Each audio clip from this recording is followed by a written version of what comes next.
Okay, so welcome back, Possible One. In the last video, I shared about what is commitment.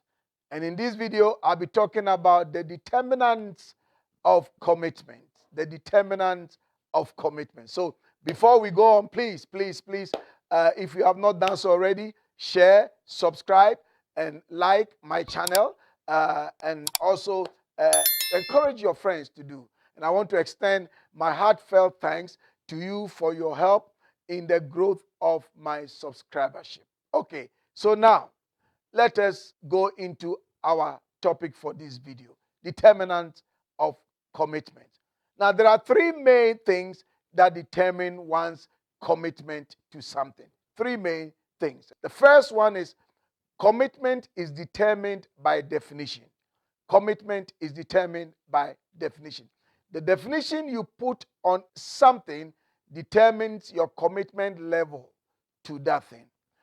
Some years back, a young lady came to me very disturbed that her future husband just dumped her. I asked her how she knew he was the future husband. She stated that she just knew. So I asked her whether the man saw her as his future wife.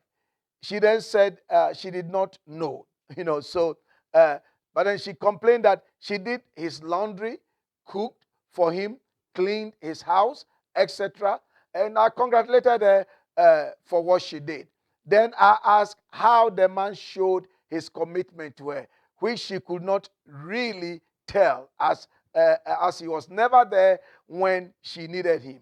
I said to her that clearly that the two of you or both of you had different definition for that relationship. Different definition, And I see this often in relationship where the people involved have different definitions for that relationship, and consequently have different commitment levels. I often tell young men and women, but especially to the young women, to always discuss the definition of a relationship and to ensure that both are on the same page. Understand each other's definition perfectly well before making any commitment.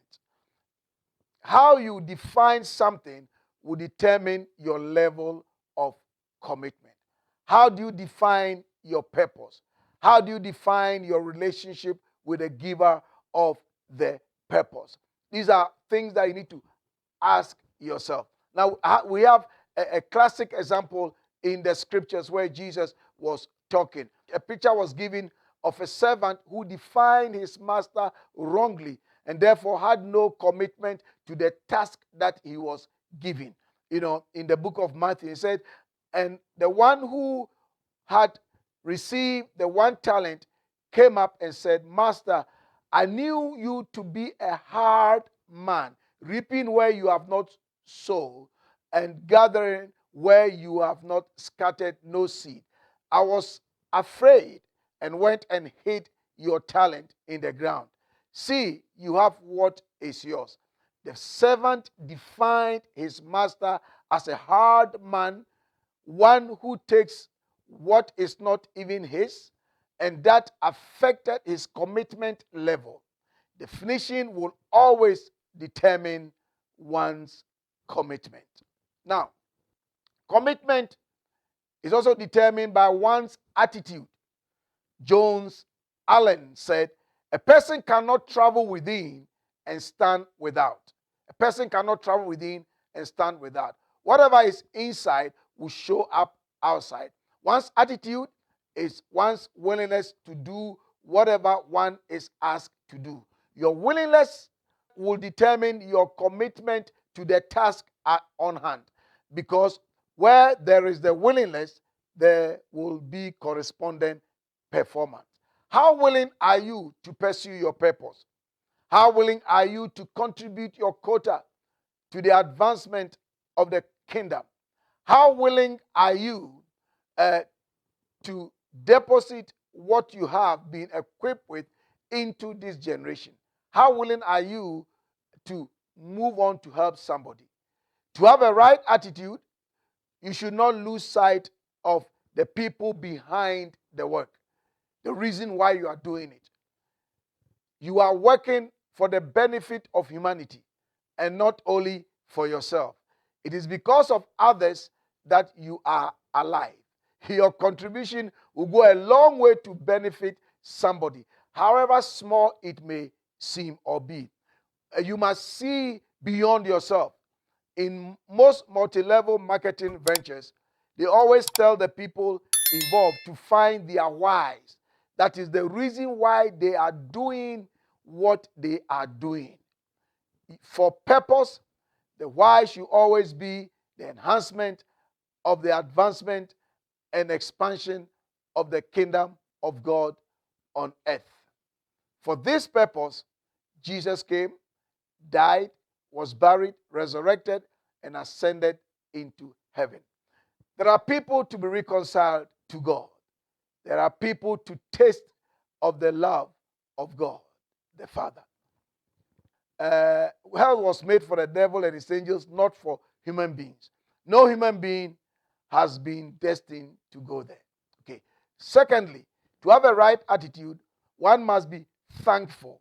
Being thankful is to show gratitude. We live in a world filled with entitlement attitude.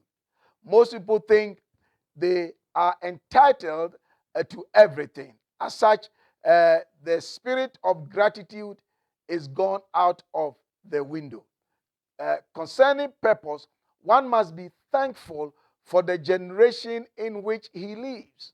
So be thankful for the generation in which you live, the part that God has planned for you to play, and the people that are ordained to help you, and so on.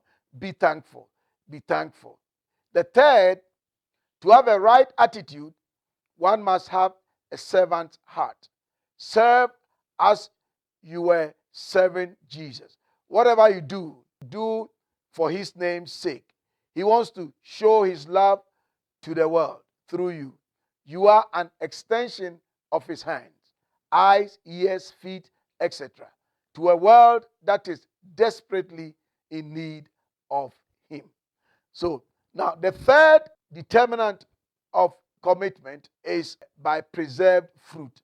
The perception of the reward or profit will always determine your commitment level to a cause. When you do not see the reward in the end, your commitment will be low. There is a reward for anything that you commit yourself to, whether good or bad.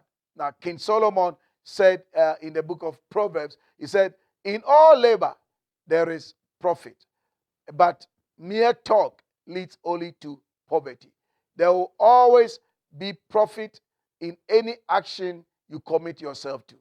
Visualize the end goal and move towards it, and you have the reward that you are looking for. So, possible one, we come to an end of another video. Please, if you have not done so already, like, share, and subscribe to my channel. In the next video, I'll be talking about dimensions of commitment. Until the next video, this is your coach and guide, OK Dugan, telling you all things are possible to those who believe, and there is hope for your future. God bless you.